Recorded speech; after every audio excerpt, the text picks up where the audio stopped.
خداوند یسوع مسیح کے خوبصورت اور جلالی نام میں آپ سب کو سلام۔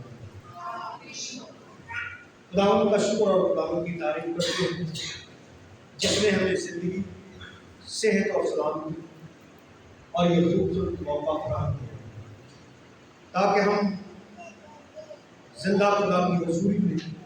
بڑی سنجیدگی کے ساتھ ایک یادگاری رسم کو ادا کر سکیں۔ اس کے تعلق سے ہم ایک حوالہ اپنی رہنمائی کے لیے تلاوت کریں گے۔ متی رسول کی بات میں لکھی گئی یسوع مسیح کی انجیل اس کا 26واں باب آیت نمبر 17 سے آیت نمبر 29 تک پڑھیں گے۔ کلام خدا میں اس طرح لکھا ہے، اور عید فطیر کے پہلے دن شاگردوں نے یسوع کے پاس آ کر کہا، تو کہاں چاہتا ہے کہ ہم تیرے لیے فسح کھانے کی تیاری کریں؟ اس نے کہا، شہر میں فلاں شخص کے پاس جا کر اس سے کہنا، استاد فرماتا ہے کہ میرا وقت نزدیک ہے، میں اپنے شاگردوں کے ساتھ تیرے ہاں عید فسح کروں گا۔ اور جیسا یسوع نے شاگردوں کو حکم دیا تھا انہوں نے ویسا ہی کیا اور فسح تیار کیا۔ جب شام ہوئی تو وہ 12 شاگردوں کے ساتھ کھانا کھانے بیٹھا تھا، اور جب وہ کھا رہے تھے تو اس نے کہا، میں تم سے سچ کہتا ہوں کہ تم میں سے ایک مجھے پکڑوائے گا۔ وہ بہت ہی دلگیر ہوئے اور ہر ایک اس سے کہنے لگا، اے خداوند میں ہوں۔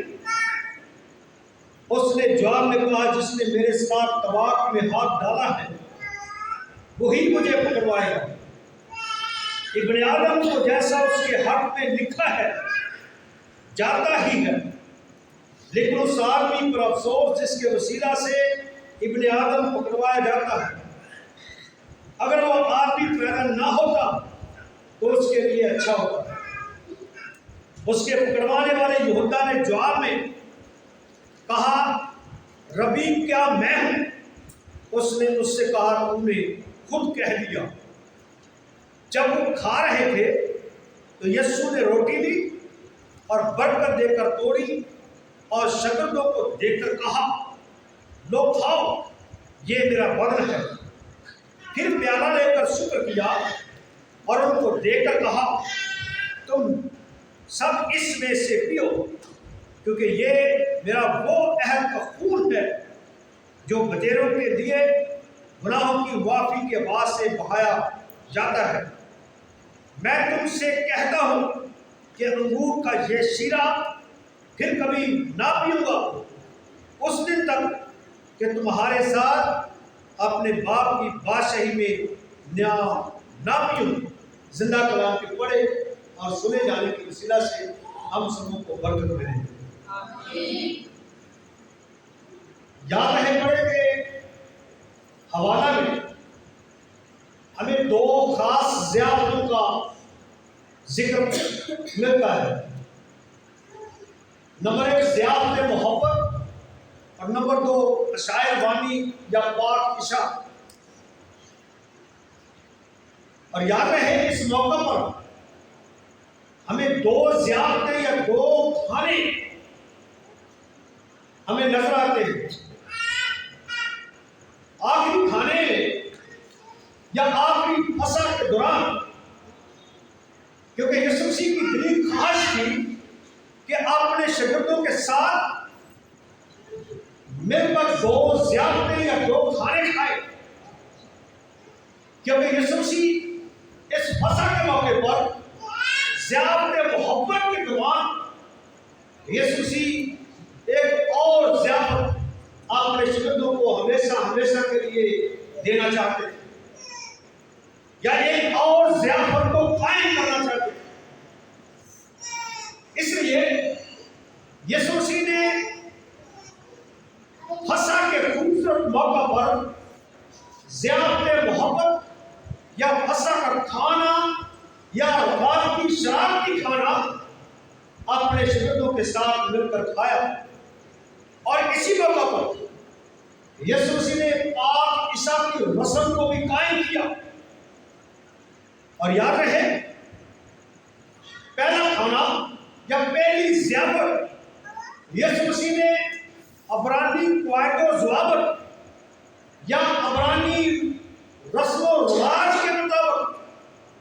فسح کے خوبصورت موقع پر ان کے ساتھ کھائی۔ اور دوسرے نمبر پر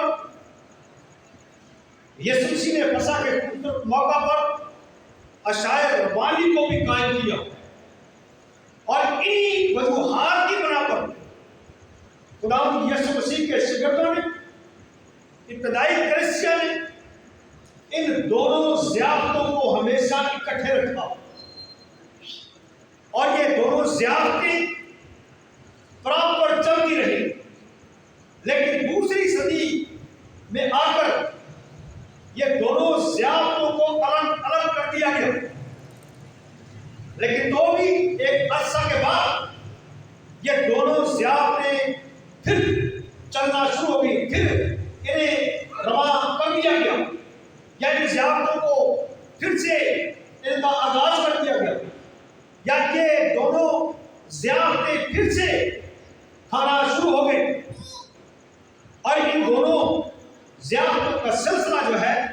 یہ آج تک چلتا ہوا ہمیں نظر آتا ہے۔ اسی لیے ہم آخری کھانے کے خوبصورت موقع پر یہ دو ضیافتیں مل کر کھاتے ہیں، ایک رفاقتی کھانا اور دوسرا پاک عشاء کا کھانا۔ اور ان دونوں ضیافتوں کی بائبل مقدس میں سے واضح طور پر مثالیں ملتی ہیں، کیونکہ سب سے پہلی مثال ہمیں ایمان دوسرا باب اور اس کی 42ویں آیت سے آیت نمبر 46 میں ملتی ہے، کیونکہ یہاں پر رفاقت کے لیے یا رفاقت رکھنے کے لیے اور روٹی توڑنے کے لیے حکم دیا گیا یا تعلیم دی گئی، کیونکہ رفاقت رکھنے سے مراد برات کرنا کھانا، رفاقتی کھانا، ضیافت محبت مراد ہے۔ اور دوسری مثال ہمیں پہلا کرنتھیوں 11 باب میں ملتی ہے، اور اس میں بھی ہمیں دونوں ضیافتیں باقاعدہ ہوتی ہوئی نظر آتی ہیں۔ اور تیسری مثال ہمیں ایمان 20ویں باب میں ملتی ہے،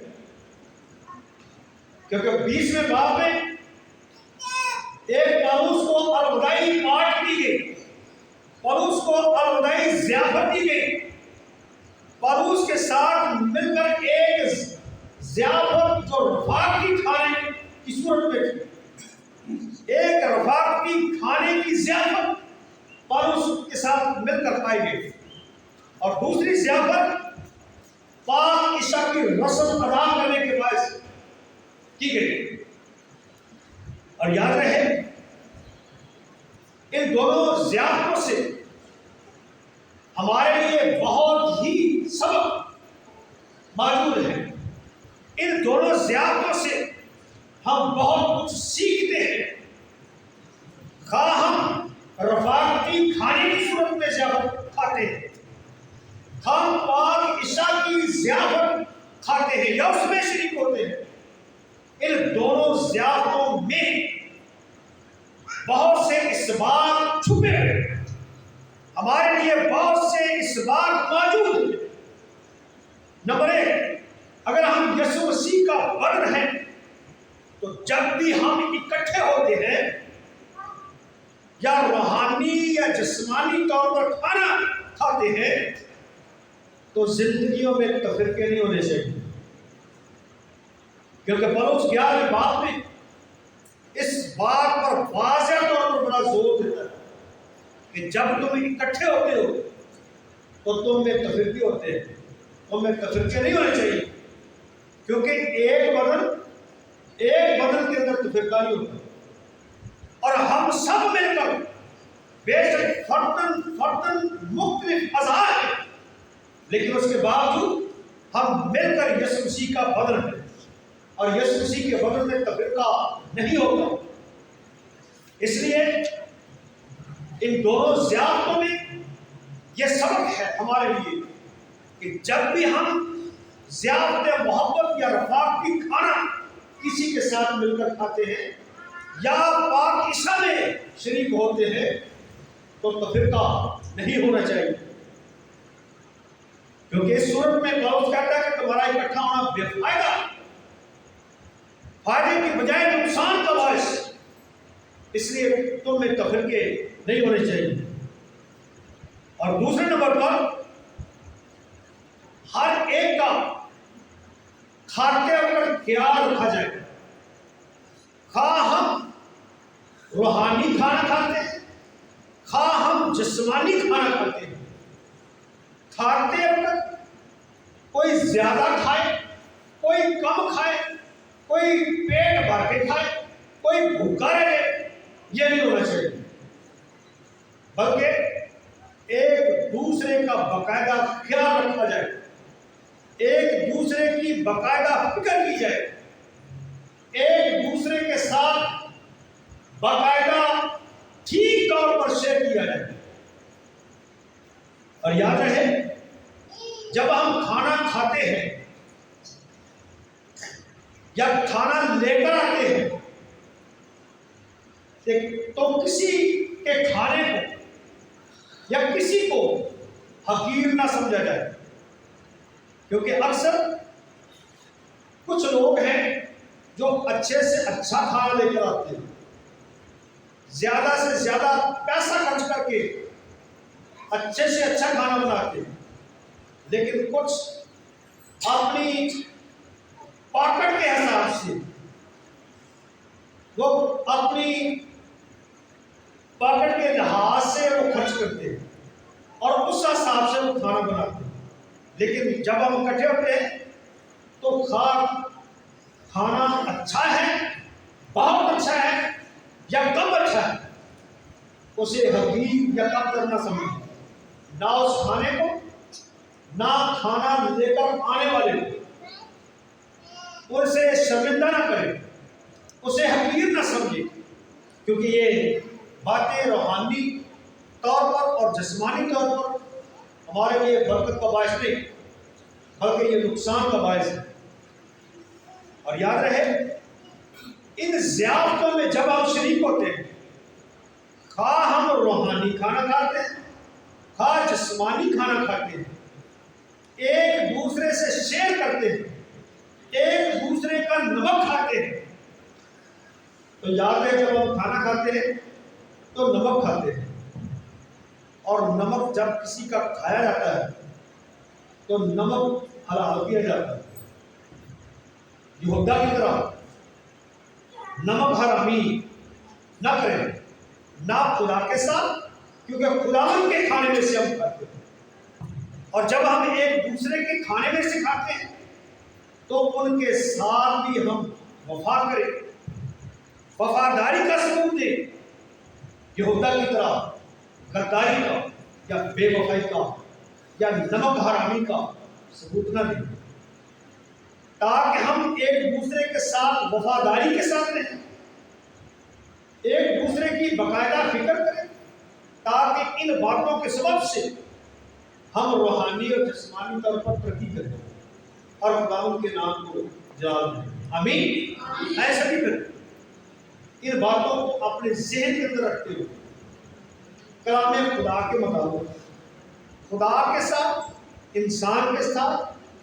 خدا کا کھانا کھاتے ہوئے انسان کا کھانا کھاتے ہوئے ایک دوسرے کے ساتھ وفاداری سے پیش آئیں۔ خدا آپ کو برکت دے۔ آمین۔